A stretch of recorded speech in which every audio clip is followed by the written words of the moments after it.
no, I feel like Trigger Happy Havoc doesn't get nearly as much love as it deserves. Everyone always talks about Goodbye Despair or V3, but the original. It's the one that defined what Danganronpa is. From its wild pop art aesthetic to its eerie, isolated atmosphere, this game just hits different. It's stylish, tense, weirdly cozy, and absolutely unforgettable. Today, I want to talk about why Danganronpa, Trigger Happy Havoc stands out from the rest. Breaking down everything from its art style and executions, to its gameplay, characters, and that perfect blend of mystery and madness.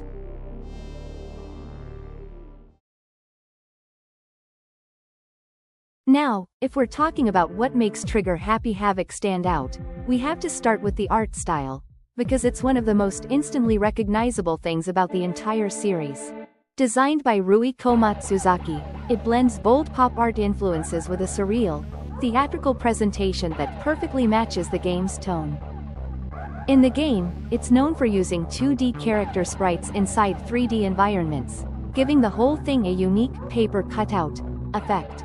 Like a comic book brought to life. The transitions even build each room piece by piece, almost like a stage assembling itself before your eyes. It's weird, but it works beautifully. Every character sprite is drawn with deliberate detail, from the sharp, expressive eyes to the layered linework in the hair, making each design immediately memorable. The characters' palettes are balanced and restrained, leaning toward pastels, muted colors, which gives them a grounded look despite the exaggerated designs. But the official art, like this illustration of Toko, shows a totally different side. The lighting is more dramatic, the shadows are deeper, and the colors have this cool, painted texture. Almost like you're seeing the real version of the character instead of their stylized in-game counterpart. The fluorescent pink blood is the perfect example of that. It's intentionally unrealistic, giving the violence a surreal, stylized quality instead of making it gory. Even the UI feels alive. The fonts, icons, and comic-style text effects make everything feel dynamic. The visual novel menus don't just function, they fit the game's attitude, stylish, edgy, and a little bit chaotic.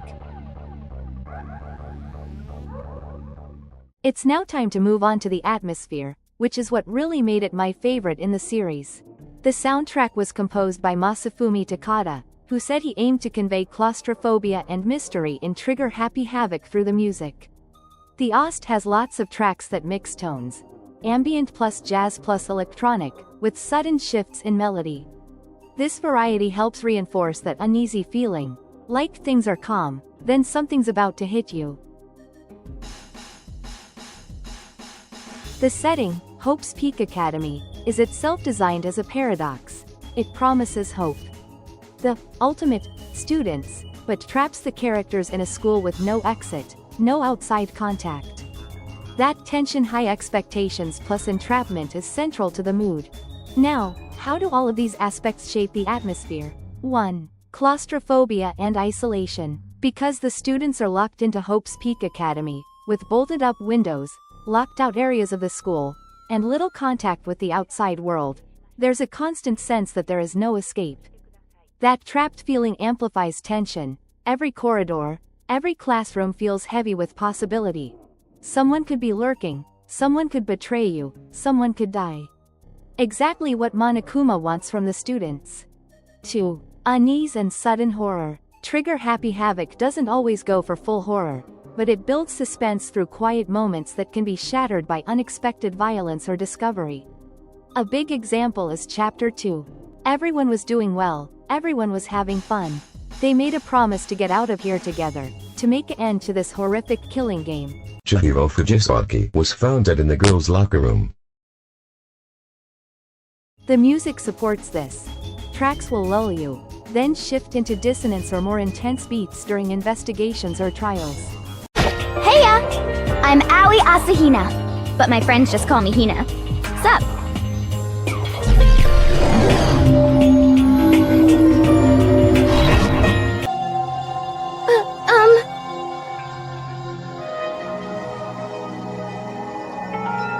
But that's why...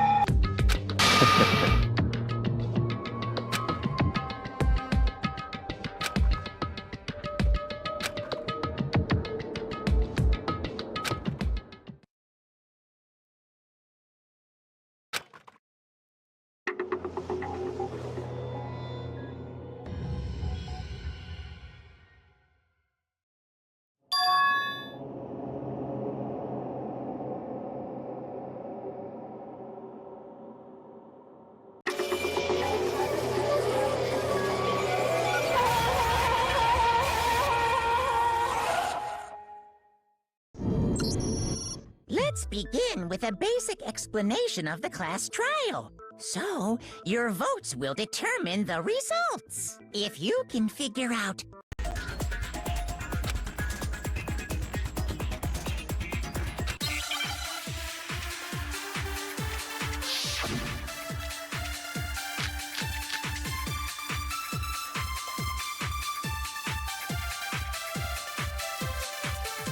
When the fighting broke out, the culprit grabbed the sword, and that's when the first blow was dealt. A sword-based sneak attack! no, it's wrong.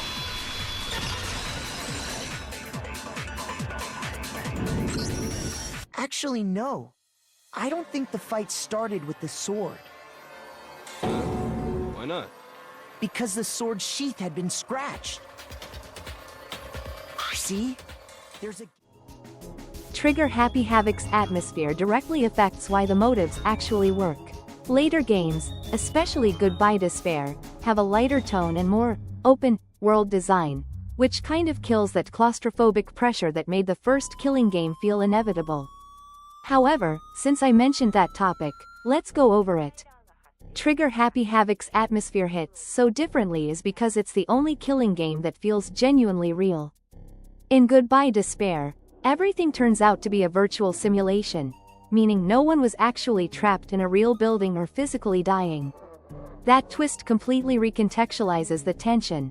The danger feels more symbolic than real. Killing Harmony complicates things even further. It might be real, or it might be fictional, depending on how you interpret the ending. The entire idea of what's real is intentionally blurred. Here's where things get tricky, because while I've been treating 𝙎𝙤𝙘𝙀 as the real Killing game, V3 throws a wrench in that with its final twist. So whether 𝙎𝙤𝙀 is technically fiction or real depends on which version of the Danganronpa universe you believe, but I'd argue it doesn't get as much of the meta-manipulation or theatrical distance V3 and Goodbye Despair gives us. 𝙎𝙤𝙀 forces you to believe it's real, and that belief makes the fear, the grief, the betrayal, much more powerful. By the time Monokuma even introduces a motive, the students are already on edge. The tension, paranoia, and boredom have done half the work for him. The atmosphere is psychological torture. It breaks everyone down until a motive doesn't feel manipulative anymore. It feels like relief. The executions in Trigger Happy Havoc are haunting, not just because of what happens, but how they're presented. Each one blends disturbing imagery with over-the-top style. They're flashy, colorful, and almost cartoonish, but that's what makes them so unsettling. The music, the pacing, the pop art visuals. Everything feels exaggerated to the point of absurdity, which somehow makes the deaths hit even harder. Now, as much as I love Trigger Happy Havoc, I'll admit one of its weakest points is the characters. Not because they're bad, far from it, but because so many of them never get the time they deserve. Every student at Hope's Peak has a great concept behind them, an ultimate talent, a unique personality, and a design that immediately stands out. But since the game kills off characters so quickly, most of them only exist long enough to play a role in one case before disappearing. One of the biggest examples of Trigger Happy Havoc's wasted potential is Sayaka and Leon. What's even sadder is that the devs actually admitted Sayaka and Leon were killed off early because they just got tired of writing those characters. Which kind of hurts, because Sayaka's breakdown and betrayal could have been one of the most emotional arcs in the series if it had been given more space. Imagine if we'd gotten to see her relationship with Leon play out, the tension, or if we'd spent more time in her head leading up to that night. Instead, it all happens too fast, and she ends up being remembered more for her death than for who she was. Another pair that I think really shows Trigger Happy Havoc's biggest flaw in character writing is Mondo and Chihiro. Their relationship could have been one of the most heartfelt in the whole game. Both of them are struggling with expectations of masculinity and weakness. Mondo hides his insecurities behind anger and toughness, while Chihiro hides his behind a facade of fragility. There's a mirror between them that's honestly really touching if you think about it.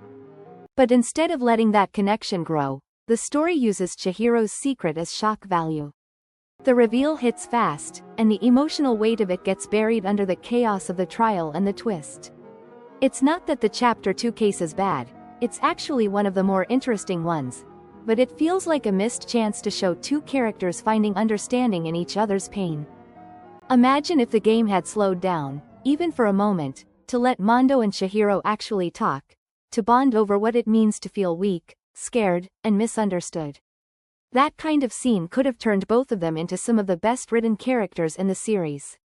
Instead, we get tragedy, and while it works narratively, it still feels like a loss, not just for them, but for what their story could have been. Moments like that define Trigger Happy Havoc for me. It's full of potential, raw, emotional, and unrefined. It's a game that constantly brushes against brilliance but doesn't always have the time or confidence to fully explore it. But maybe that's what makes it so special. The imperfections make it human. The characters feel fleeting, fragile, like they're disappearing before you can truly know them. And in a game about despair, maybe that fits a little too perfectly.